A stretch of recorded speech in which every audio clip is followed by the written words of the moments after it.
Welcome to NTD Newsroom. I'm Chris Beers. President Biden awarding the Medal of Honor to two soldiers from the Civil War. Theirs are stories of duty and of bravery.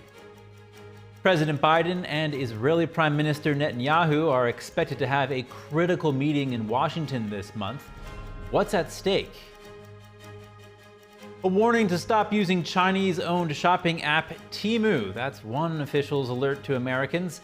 We'll tell you why. The National Mall is gearing up to receive hundreds of thousands of people this 4th of July. Luis Martinez reports the activities taking place in our nation's capital. Auto giant General Motors has to pay the Fed more than $145 million for failing government emission standards. The fine involves millions of the company's vehicles. We'll tell you which ones. And newer, better firefighting planes are taking to the skies just in time to face the 2024 wildfire season.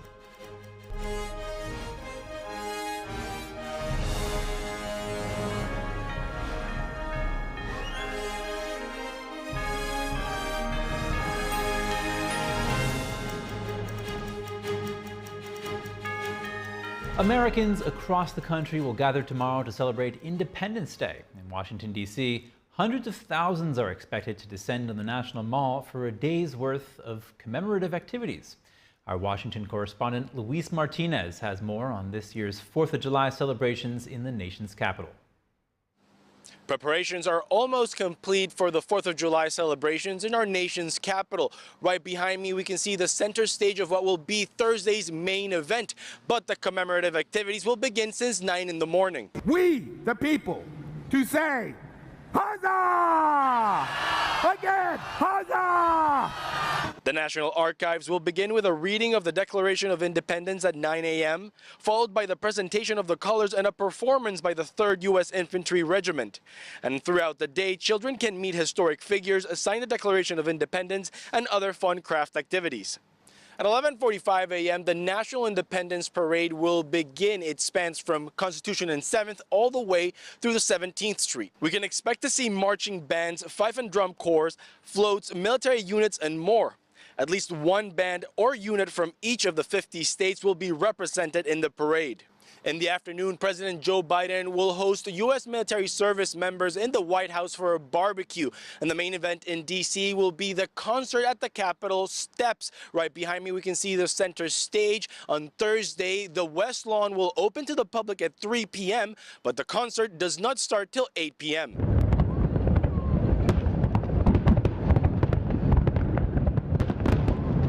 The famous fireworks will begin at 8 p.m. from the Lincoln Memorial and will last 17 minutes. Authorities expect at least 700,000 people to come to the National Mall on July 4th. Reporting from Washington, D.C., Luis Eduardo Martinez, NTD News. President Joe Biden is awarding the Medal of Honor for conspicuous gallantry to two Union soldiers from the Civil War. They stole a locomotive deep in Confederate territory during that war and drove it north for 87 miles as they destroyed railroad tracks and telegraph lines. They were captured by Confederates and executed by hanging. A descendant of one of them says she's moved by his bravery as he spoke his last words on the gallows. He chose to step forward and have some last words to everyone. And those words are being, as I said, not verbatim, but basically that he was there to serve his country, but that and had no ill feelings for the people of the South. He had just hoped for the abolition of slavery and that they could all be brought together under one flag and be one union. From what I've kind of learned about him, I kind of feel that he was a bit adventurous, a bit of a free spirit. And yeah, this was just something to do and something that was brave and something that would maybe get him able to make his mark. Members of both soldiers' families came in from parts of the U.S. and Canada for the ceremony. Biden is recognizing Shadrach and Wilson's courage 162 years later with the country's highest military decoration. Shadrach was from Pennsylvania and was 21 years old when he volunteered for the mission. Wilson was from Ohio and worked as a journeyman shoemaker before the war. President Biden and Israeli Prime Minister Benjamin Netanyahu are expected to meet in Washington in late July. The meeting will coincide with Netanyahu's address to Congress about the ongoing war in Gaza. Netanyahu is scheduled to speak to a joint session of Congress on July 24th. The Biden-Netanyahu meeting is expected to take place at the White House, with logistical details still being finalized. The U.S. has supported Israel in the Gaza conflict diplomatically and with weapons. Netanyahu and Biden have disagreed over a shipment of large bombs that was paused. President Biden has occasionally expressed concerns about Israel's actions, calling some bombings indiscriminate and urging protection for civilians. Biden also labeled the response of Israel's military on another occasion as over the top. Former President Trump's sentencing for his New York criminal case has been postponed until mid-September, if it happens at all. The judge agrees to weigh the possible impact of the Supreme Court's ruling on presidential immunity. Joining us now to discuss the matter is NTD News contributor Mike Leon. He's also the Policy and Strategy Director of the Free and Equal Elections Foundation and host of the news commentary podcast called Can We Please Talk? Mike, good to have you. First, can you tell us more about the impact of the Supreme Court's presidential immunity ruling, especially on Trump's cases? Hey, Chris, good to see you first and foremost. Yeah, the Supreme Court's ruling, I got to be honest, again, I've covered this with former federal prosecutors on my show. They've all kind of echoed the same thing. It really opens up Pandora's box here in terms of what presidents can and can't do under the Oval Office and the immunity part of this, which the Supreme Court kind of broke down into two different phases, which is official acts and non-official acts. And then non-official, obviously, you're not president of the United States anymore, which is what the New York case may be looking at in terms of some of these things happened when candidate Trump was running and he wasn't president of the United States first. Official acts are kind of broken up into two parts of them themselves. So you've got qualified immunity, right? Like absolute immunity from certain things because the commander in chief and the president of the United States gets that. And then there's another part of immunity that where it could be some gray areas in terms of what the president could be criminally prosecuted for. The legal analysts that I've talked to have said that this is what it's going to cause is a lot of chaos and a lot more tie-ups in the court system, because what we're seeing right now with Trump's case, specifically in the DC case, it's going back to the lower courts where Judge Chutkan is going to have to decide what's an official act and what's an unofficial act. And so this is going to take lengthy time. And so you were asking about what this impacts in terms of Trump's cases. It just means further and further delays, and we probably won't get any more cases happening again with the former president in 2024. Okay, and then honing in on New York, if Trump's sentencing date in his New York case is delayed until September, is there a possibility for this case to be dismissed? Yeah, I don't know on the dismissal part. I do know that right now, and like you mentioned it before, the judge is looking at, whether or not the Supreme Court's ruling does impact some of these things. Remember, this is a state case, not a federal case, whereas the federal cases, specifically the Mar-a-Lago case and obviously the Jan 6 case, part of this immunity we were talking about, like what a president could pardon. He could pardon himself as a criminal. He can absolve federal cases. Can't do that at a state level. So in terms of the sentencing hearing, like I said, it got moved back into September. It was supposed to be next Thursday, July 11th. It got moved into September. You could see a delay in it right now. I'm curious to see what the judge in that case, Judge Marchand, will actually come out with respect to what parts of the Supreme Court's ruling actually affect this case, because there is some communication with Hope Hicks when she was in the White House, when the president was in the White House. But the case all stems from candidate Trump back in 2015, 2016, and trying to bury this story with the Stormy Daniels stuff. So I'm interested to see how this all plays out, Chris. All right, Mike Leon, thank you so much for joining us today. Thanks, Chris. And in a stark warning, Arkansas Attorney General Tim Griffin is urging Americans to avoid using the Temu marketplace app, labeling it a data theft business. NTD's Daniel Monahan has more on the troubling allegations. The Office of Arkansas Attorney General Griffin filed a lawsuit against Teemu last week. We have a responsibility in this office. I have a responsibility to ensure that Arkansans' data is protected. Griffin says Teemu is not an online marketplace like Amazon or Walmart. Speaking to Fox Business, What Temu is doing is selling goods at a rock bottom price, not to make a profit off of those, but as a way to get into your phone, your device. The Attorney General says the next step is going after your data. Not just traditional consumer data, but using malware, spyware to have complete access to your information. Griffin says a peek behind the curtain of who owns Temu makes the allegations more ominous. All of this against the backdrop of who owns the company, who operates the company, which are Chinese communist officials, former Chinese communist officials. Temu is operated by Shanghai, China-based parent company Pinduoduo Incorporated. The lawsuit is seeking a jury trial, as well as a permanent block against Temu's data collection activities. It also seeks a $10,000 fine for each violation of an Arkansas state law known as the Deceptive Practices Act. The suit primarily cites research from Grizzly Research, which analyzes publicly traded firms. In its report, Grizzly Research says it suspects that Temu is already or intends to illegally sell stolen data from Western country customers. This to sustain a business model it says is otherwise doomed for failure. The report states that Temu is estimated to be losing $30 per order. In a statement after the lawsuit was filed, Temu said the allegations in the lawsuit are based on misinformation circulated online. According to analytics website Backlinko, Temu was the most downloaded shopping app around the world in 2023, with more than 330 million downloads. That's about 1.8 times more than the Amazon shopping app. Daniel Monahan, NTD News. And in more news related to Temu, the European Union is drawing up plans to impose customs duties on cheap goods bought from Chinese online retailers, including Temu, Shein, and AliExpress.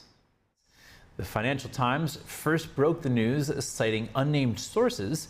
The report says the European Commission later this month will suggest scrapping a current $161 threshold under which items can be bought from non-EU countries duty-free. 2 billion parcels with a declared value under that threshold arrived in the EU from outside countries in 2023. Critics of Shein and Temu in the United States have already complained that the companies use import tax exemption to undercut rivals and avoid customs inspections of products. A Shein spokesperson told Reuters the company is supportive of the European duty reforms. With the 2024 wildfire season underway, the U.S. Forest Service will be battling blazes with 3 new aircraft. The planes carry more water than traditional firefighting planes and take less time to refuel. Pressurization is set for now. MWS ground out mode is reset. 2.13, altimeter 3004. Approach runway 30. The Forest Service relies on private companies like Neptune Aviation Services to provide air support during wildfire season. The company's state-of-the-art aircraft can be loaded with 3,000 gallons of water or fire retardant in under 10 minutes. It also does not require a large ground support crew. It's a change from how older tankers are used. Pilots who fly Neptune's new planes say the changes in safety have made the difference.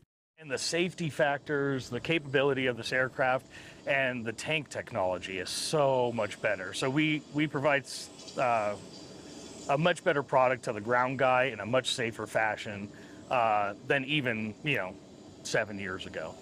The Forest Service contracts with aerial firefighting services like Neptune to provide on-the-go readiness whenever wildfires break out. Alex Robertson, a chief administrator at the Forest Service, says wildfire season is beginning earlier and lasting longer, so the need to have aerial companies on standby is critical. We see 24-hour burn periods now in places that we didn't used to see that, or I didn't used to see that early in my career. That's an absolute game changer for our ability to catch a fire. We used to catch a fire at night, then you hung on to it during the day and everything was good. Now it's not only chasing us during the day, it's chasing us at night. The Forest Service is part of a group of federal agencies called the National Interagency Fire Center. Together, they manage between 200 to 300 firefighting aircraft. Robertson says during the wildfire season, those resources can become scarce. The really high value resources that we have, which are generally the hotshot crews, the aircraft, air tankers, of course, Type 1 helicopters. We run out of those things once we start getting busy. There's just not enough of that stuff to meet 100% of everybody's needs.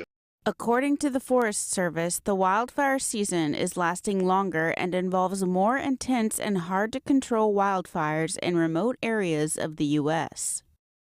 When we come back, Ursula von der Leyen is campaigning for a second term as European Commission president. We have more on her prospects and the opposition she's facing. And federal agencies are hitting GM with a fine totaling more than $145 million for failing emission standards in millions of its vehicles. We'll tell you what vehicles are not making the grade. That and more after the break.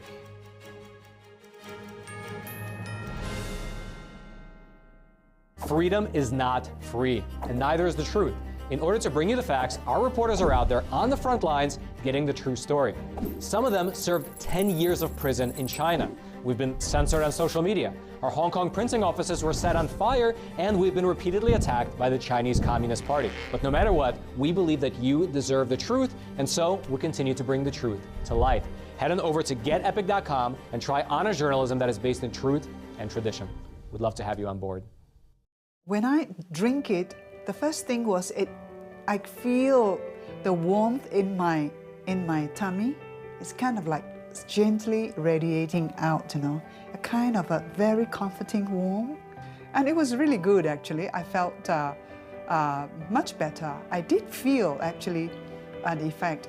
And I find that it is actually better when I take it regularly. It's actually steamed and dried 9 times. And so it's really, the essence is really extracted. Then the second time, I tried it really like on an empty stomach and just 2 teaspoons of it, and over a few times. And wow, that was a big difference, because suddenly I could feel, wow, I was very good energized. I didn't have to eat. I could work outside in the garden for a couple of hours, and I still felt very well. And I was impressed by that. So I think it's a good product. There is a road laid out for me. Boxes everywhere. And this is going to be Addie's room. I am blind, you're really going to like it. I hope so. Yeah. I know this road is there for me. There is a long way. First night here, but Amy seems cool. Ways down by the river. I am blind, but I need not see. I got this. I know this road is there for me. Okay. If I'm really free, take me down to the river and wash me.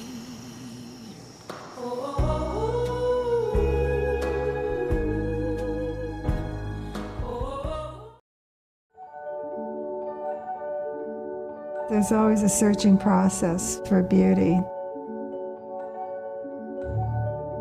You know it when you see it.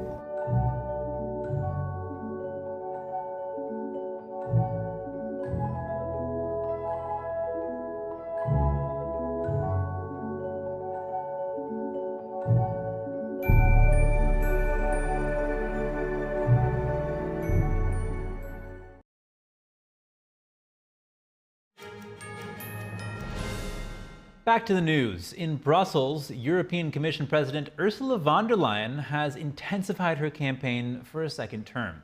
She's likely to win, despite some voices calling for her to step back.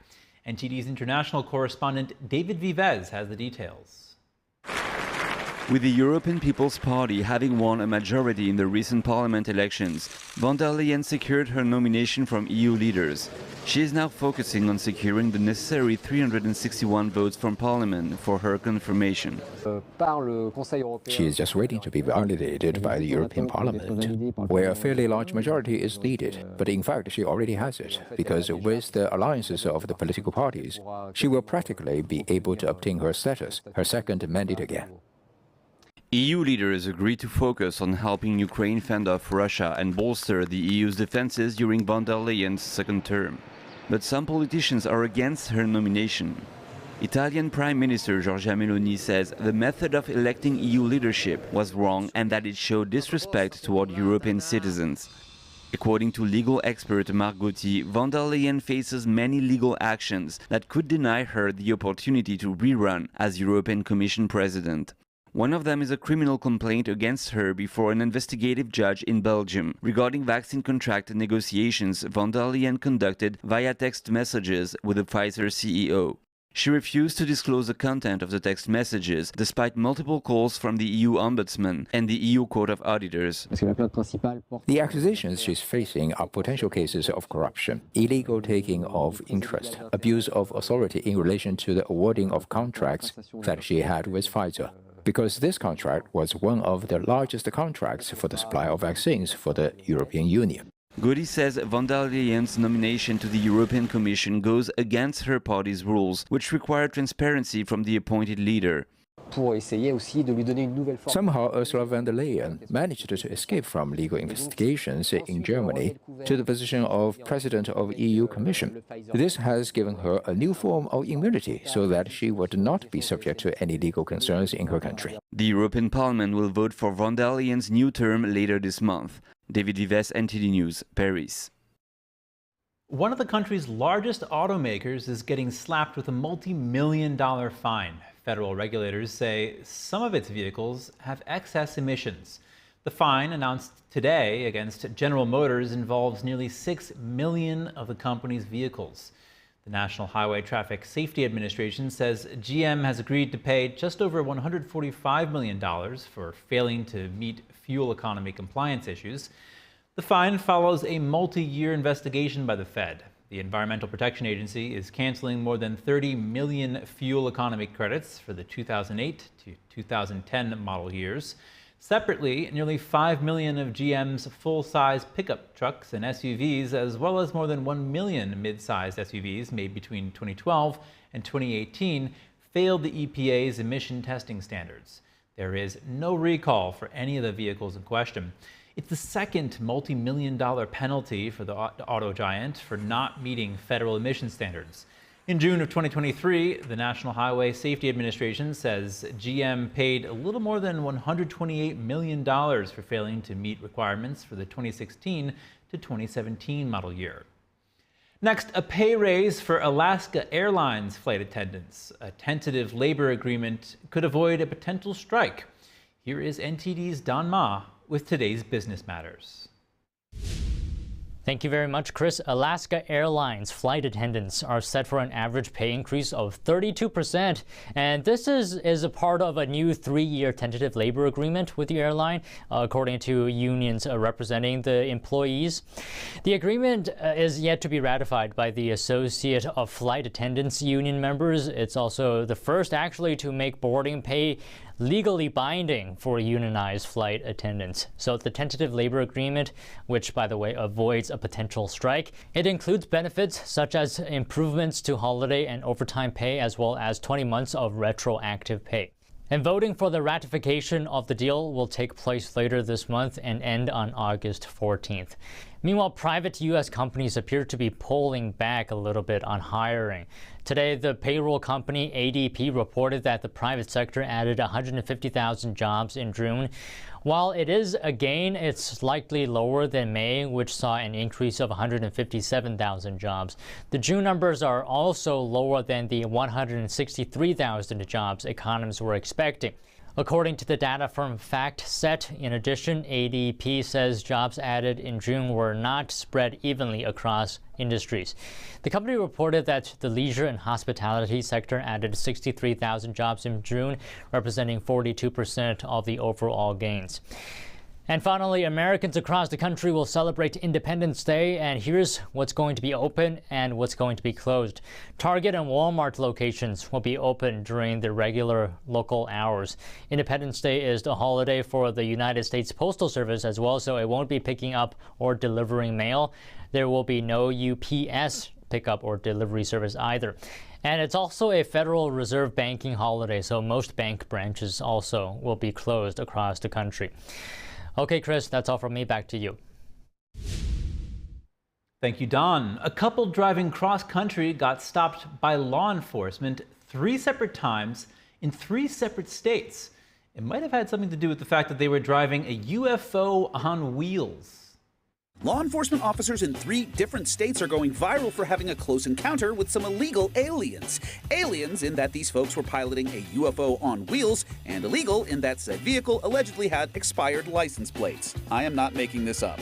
The first trippy traffic stop happened on a rural Missouri interstate when the out-of-this-world vehicle, which was said to be headed to Roswell, New Mexico, still not making this up, allegedly made an illegal lane change and was later discovered to have expired plates. A few pics and some chuckles later, they were let off with a warning, only to have it all happen again in Oklahoma, where they got another laugh and a warning from Highway Patrol officials. Then, a close encounter of the third kind with some more captivated cops after arriving in New Mexico.